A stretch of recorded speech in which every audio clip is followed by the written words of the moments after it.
La historia de lo que aquí pasó la hemos contado varias veces, pero estas son las primeras imágenes que salen al mundo del Rancho San José. Los mayores hoyos son de obuses grandes. Estas explosiones fueron las que acabaron con la vida del hombre. En el interior, el desorden y el abandono son aún mayores. Las camas están destendidas, con ropa sucia, casquillos percutidos encima de ellas. Las imágenes que acabas de ver no corresponden a un hogar afectado por una guerra, sino a la última parada de un hombre que le dijo no al cártel más temido de todo México. Un sujeto que resistió el ataque de una docena de sicarios y logró asesinar a varios de ellos. Las organizaciones criminales están acostumbradas a pasar por encima a rivales y civiles. Pero ¿qué pasa cuando se topan con la persona equivocada? Una que es capaz de todo para defender su tierra. En esta entrega de Militarmente, te relataremos 3 increíbles casos en los cuales los asesinos narco cometieron el grave error de meterse con un oponente demasiado vengativo. Comencemos con un video repleto de acción y tragedia. El 12 de noviembre de 2012, un grupo de sicarios de los Zetas se presentó en el Rancho San José ubicado en Tamaulipas. Habían llegado exigiendo hablar con el dueño, un hombre de 70 años conocido por todos como Don Alejo Garza Tames. Él escuchó en silencio la amenaza. Tenía 24 horas para marcharse de su vivienda junto con sus trabajadores y su familia. Esos delincuentes le demandaban abandonar el lugar que construyó durante años con esfuerzo y dedicación, donde no solo vivía, sino que también trabajaba junto a sus empleados. Garza Tames no era ajeno a la reputación de los matones que golpearon a su puerta. Nacidos como un grupo comando al servicio del Cártel del Golfo, los Zetas estaban compuestos por ex-operadores militares corruptos devenidos en sicarios. Tenían capacitación castrense y contaban con un repertorio infinito de tácticas de combate, tortura y demás aptitudes. Eran cazadores salvajes capaces de llevar a cabo los crímenes más aberrantes, tales como decapitar o despellejar a sus enemigos. Frente a esta situación, Garza Tames mandó llamar a todos los trabajadores del rancho, les pagó hasta el último peso que les debía y los mandó a sus casas. Además, ordenó que nadie se presentara al día siguiente, ya que olía a guerra. El ranchero se aseguró que su familia estuviera lejos, a salvo de las balas que seguramente serían disparadas en su hogar. Cuando en el Rancho San José no quedaba nadie más que él, empezó a desarrollar algunas ideas. Se trataba de una estrategia defensiva para poder causar daños significativos a ese ejército de asesinos narco que lo tenían en la mira. Es el municipio de Güemes y hasta ahí fuimos el primer medio del mundo en llegar al Rancho San José, de Don Alejo Garza Tames, quien fue acribillado defendiendo su propiedad. Hay que entrar unos 2 kilómetros entre huizaches y mezquites después de la primera verja.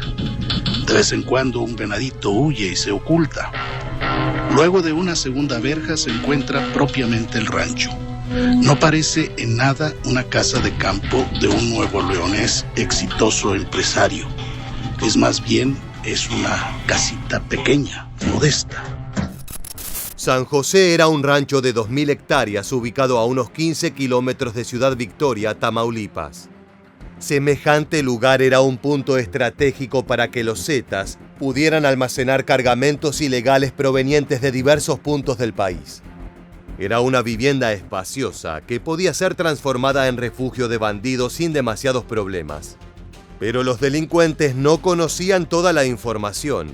Existía un detalle importante sobre Don Alejo, el cual habían pasado por alto al elegirlo como víctima. Entre los lugareños se sabía que el ranchero era desde su juventud un excelso aficionado a la caza. Desde pequeño operaba armas de gran calibre y había ganado reconocimientos de varios clubes. Los Zetas se pusieron en contra de un hombre que sabía manejar armamento y que amaba la tierra que le intentaban arrebatar. Una combinación peligrosa.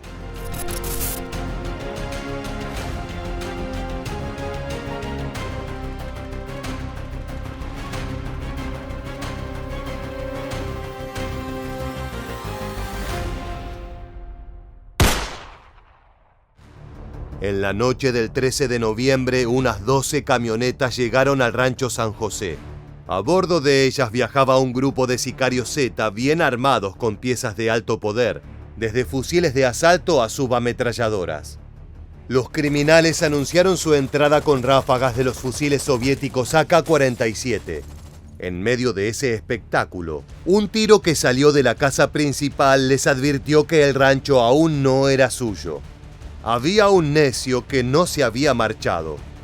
Era una declaración de guerra, algo a lo que los Zetas no estaban acostumbrados. Por lo general, la sociedad civil les temía y les obedecía ciegamente. Los delincuentes comenzaron la ofensiva con una segunda ráfaga de cartuchos que destrozaron la entrada principal. La respuesta fue una serie de disparos de escopeta que destruyó a algunos de los vehículos. Esa osadía los puso furiosos. Nadie les decía que no, y menos un simple ranchero tamaulipeco loco. Lo que siguió fue una brutal balacera que duró varias horas. Cuando la refriega terminó y al fin pudieron entrar a la finca, se sorprendieron de que la férrea defensa estuviera encabezada por una sola persona. Era de madrugada y los pistoleros prefirieron no apoderarse de la propiedad, pues temían que la balacera hubiera llegado hasta los oídos de las autoridades, cosa que ocurrió minutos después. Cuando los efectivos de la Secretaría Armada de México llegaron al rancho San José en la mañana del 14 de noviembre, se encontraron con una postal desoladora. Según el expediente de la investigación, en la escena del ataque había casi 1000 casquillos percutidos de al menos 5 tipos de armas. Afuera había 4 cuerpos. Los marinos, cautelosos y con las armas listas por cualquier imprevisto, recorrieron las inmediaciones y encontraron a otros 2 hombres heridos que yacían inconscientes. En el interior de la casa solo había un cuerpo con 2 tiros, uno en la cabeza y otro en el tórax, que lo dejaron tendido en el baño de su recámara. Era el cadáver del dueño del rancho. A las 5:30 de la madrugada del otro sábado, aquí adentro se murió un hombre, a balazos, defendiendo su casa, su causa, su credo, su vida. Aquí adentro, a las 5:30 de la mañana, un hombre repelió la agresión de quienes querían quitarle su tierra. Le quitaron su vida, nada más, pero también nada menos. La lección para los delincuentes fue tan simple como poderosa. Hay personas que jamás se dejan doblegar. Hasta el presente, la historia del hombre que le dijo no a los criminales más peligrosos de México sigue inspirando canciones y homenajes a la memoria de Don Alejo Garza Tames. El siguiente caso que analizaremos aconteció también en el estado de Tamaulipas, pero tuvo como protagonista a una madre a la cual le arrebataron lo que más quería. Es por eso que se transformó en una implacable máquina de venganza. Hasta el año 2014, Miriam Rodríguez era una mujer común y corriente, la cual cuidaba de su familia. El problema fue que eran oriundos de San Fernando, Tamaulipas, un territorio que se transformó en el epicentro de la violencia narco. En esa ciudad acontecieron algunos de los crímenes más horrendos de la historia reciente, incluyendo desapariciones masivas, fusilamientos y el hallazgo de tumbas con decenas de cuerpos. Más allá de lo grotesco de ese infierno, Miriam y su clan mantenían una vida digna, con un comercio de artículos de vaquero bastante exitoso. Todo cambió el 23 de enero de 2014 cuando Karen Rodríguez, la hija menor de apenas 16 años, fue secuestrada al salir del negocio familiar. Durante las primeras semanas del cautiverio de la joven, los Rodríguez recibieron varias llamadas que aseguraban ser parte de los Zetas. Los interlocutores pedían dinero a cambio de devolver con vida a la joven. La familia accedió en casi todos los casos, pero la vuelta de su hija nunca se concretó. Era evidente que se estaban burlando de ellos, exprimiéndoles hasta la última gota de dinero y esperanza. Harta, Miriam solicitó tener una reunión personal con un representante de los sicarios. Increíblemente, accedieron. En un pequeño bar de Tamaulipas conocido como El Junior, se llevó a cabo el encuentro. Junto a la mujer se sentó un joven delgado de no más de 20 años. Miriam le rogó al muchacho que liberaran a su hija. El sujeto le afirmó que a cambio de $2,000 podría ayudar a localizarla. Rodríguez pagó, pero lo que llamó su atención fue una palabra que sonaba en una radio de comunicación que sostenía el criminal: Sama. La madre supuso que ese era el apodo o nombre en clave del joven, y estaba en lo correcto. Ella sabía que los criminales gustan de alardear de sus fechorías y ganancias, por eso trató de dar con ese nombre y ese rostro a través de Facebook. Su cacería dio frutos cuando encontró una fotografía etiquetada con ese nombre de 4 letras. De inmediato reconoció a Sama. Junto a él había una muchacha con el uniforme de una heladería de San Fernando. Miriam Rodríguez vigiló la tienda durante semanas. Aprendió que la joven tenía una relación con él. Una noche decidió seguir a la pareja hasta anotar una dirección, pero para enviar la información a las autoridades necesitaba un nombre completo. Miriam se cortó el pelo y se puso un uniforme que conservaba de un antiguo trabajo en la Secretaría de Salud. Pasó todo un día haciendo una encuesta falsa en el barrio hasta que consiguió los datos de Sama. Tras una breve huida, el criminal fue atrapado e interrogado, brindando decenas de nombres y direcciones a la policía.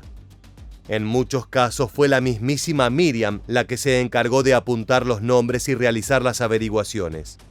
Gracias a los testimonios de los apresados, dieron con un rancho abandonado que era utilizado como almacén por los Zetas. Tras escarbar en los lugares señalados, se llegó a un hallazgo espeluznante. Huesos de distintos tamaños, algunos eran apenas astillas.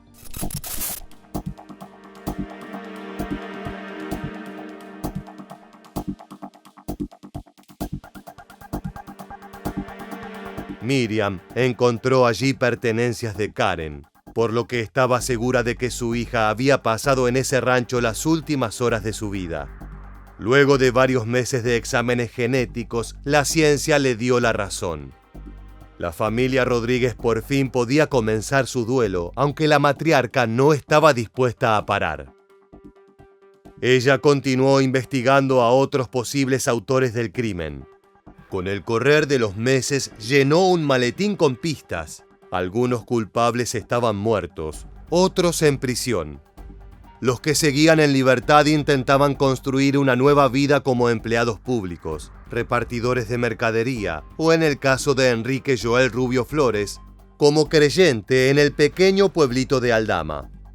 Miriam fue hasta allí y comenzó a asistir a misa para divisar a su próxima presa.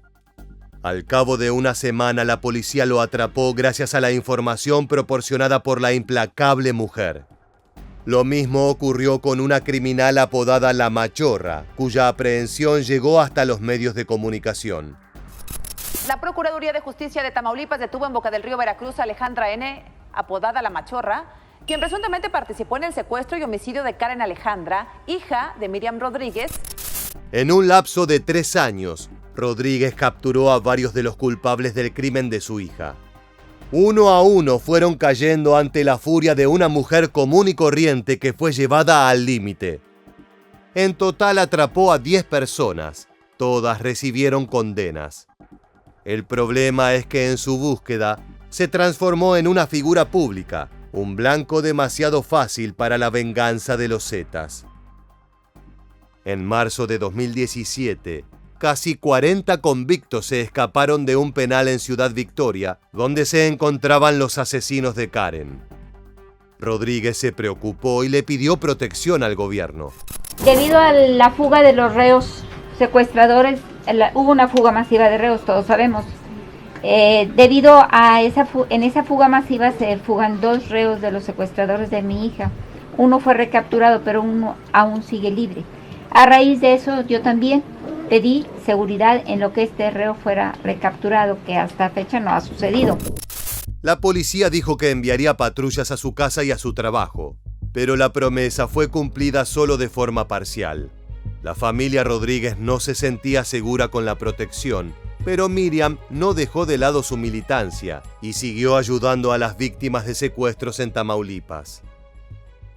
En la noche del 10 de mayo de 2017, justo en el Día de las Madres, Miriam Rodríguez se dirigió a su casa luego del trabajo. Se estacionó cerca de la puerta de su vivienda y bajó del automóvil sin saber que a pocos metros había un vehículo sospechoso que esperaba en las sombras. Desde adentro emergieron 2 hombres armados que dispararon un total de 13 cartuchos sobre la madre vengadora, matándola al instante. Las primeras investigaciones señalan que la noche del miércoles, hombres armados la atacaron afuera de su casa y le dispararon. En 2012, su hija, Karen Alejandra Salinas Rodríguez, fue secuestrada.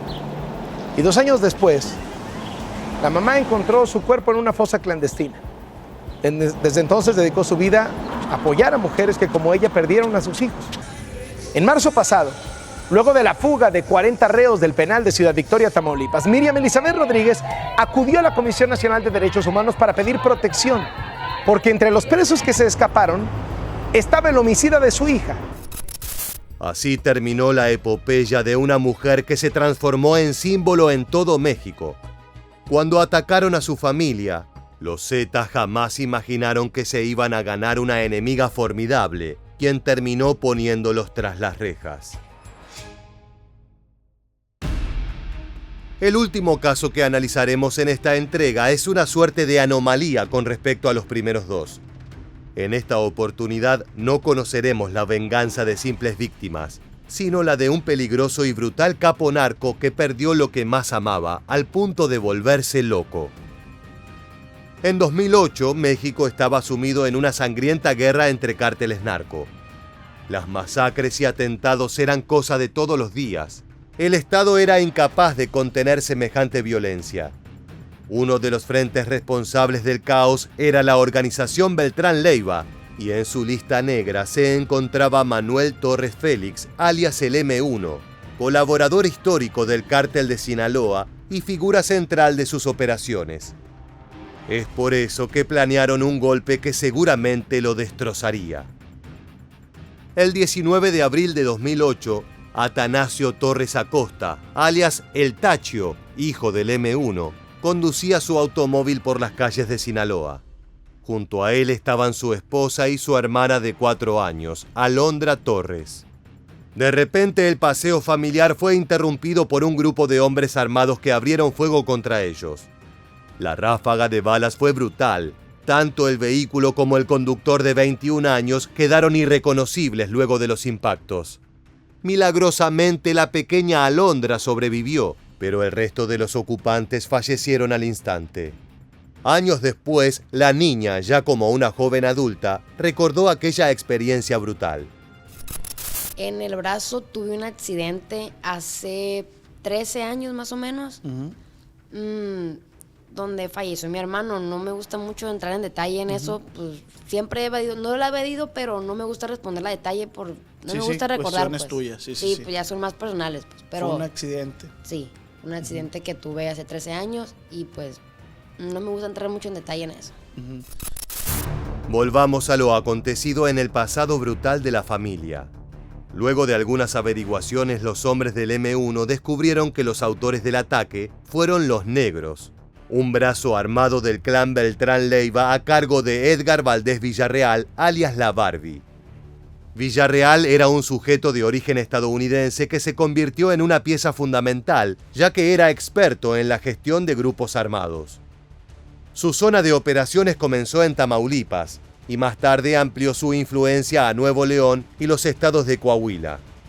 Para hacerle frente a ese grupo comando, el M1 reunió a varios familiares del apellido Torres para llevar a cabo su venganza. Así nacieron los Torres, uno de los más poderosos frentes sicariales de Sinaloa. Los culpables de la muerte del Tachio fueron secuestrados uno a uno. En cautiverio, los sicarios eran golpeados y torturados utilizando fuego y electricidad. Cables pelados y metales al rojo vivo eran instrumentos frecuentes en esas operaciones. La sesión de tormentos no tenía otro fin que causar la muerte, pero de forma lenta y dolorosa. Los Torres no buscaban información. Ellos ya sabían quiénes eran los responsables de la muerte del Tachio. De a poco el M1 fue volviéndose más y más agresivo, perdiendo la poca cordura que le quedaba. No se contentó con acabar con un par de asesinos de poca monta. Quería terminar con los responsables policiales y de alto rango. Entre las víctimas se encontró a Roberto Carlos Barceló Villagrán, miembro de la Policía Ministerial que había sido suspendido de su cargo en septiembre de 2007 por tener negocios con los Zetas y los Beltrán Leiva. El hombre tuvo un final desagradable. Los sicarios de Sinaloa le hicieron cortes profundos en la espalda y el pecho para desangrarlo lentamente. Luego le cortaron las piernas, pero hicieron todo lo posible para mantenerlo con vida. Finalmente lo decapitaron como parte final de esa morbosa obra de arte.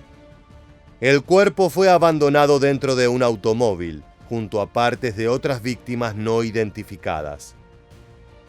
Se dice que el M1 torturó y mató a más de 30 sicarios y policías relacionados a la organización Beltrán Leiva, lo que le valió el apodo de El Ondeado en referencia a su desequilibrio mental. Semejante cantidad de víctimas llamó la atención del gobierno nacional, que envió más de 2.000 soldados para pacificar el caos originado por el asesinato del joven Tachio.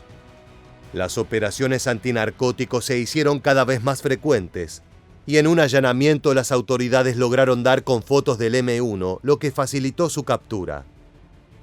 La madrugada del 13 de octubre de 2012, alrededor de las 2 de la mañana, personal de la Secretaría de Defensa Nacional realizó un operativo de captura para dar con el narco. La misión se llevó a cabo en el poblado de Oso Viejo, perteneciente al municipio de Culiacán. Para darle muerte al criminal, los elementos de seguridad portaban armamento de alto calibre, incluyendo ametralladoras y fusiles de asalto. Tras una serie de confrontaciones, la ley salió vencedora. Fue así que falleció uno de los hombres de confianza del Chapo Guzmán e Ismael El Mayo Zambada. A continuación, veremos el lugar donde reposa el Ondeado, el mausoleo de los Torres, en el cual se incluye un gran mural que reúne a padre e hijo.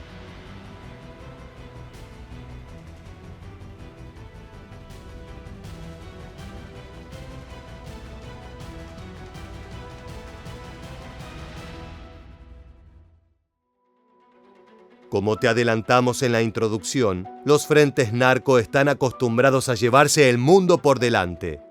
Nunca temen represalias o consecuencias. Su accionar está marcado por la impunidad y la falta de escrúpulos. Lo que no saben es que de vez en cuando sus caminos se cruzan con los de personas decididas a cobrar venganza.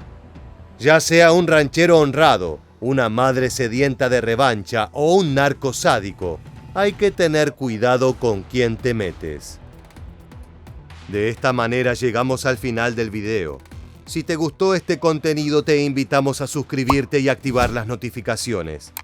Así podrás recibir todas nuestras novedades. Sin más, nos despedimos hasta la próxima entrega de Militarmente. Gracias por acompañarnos.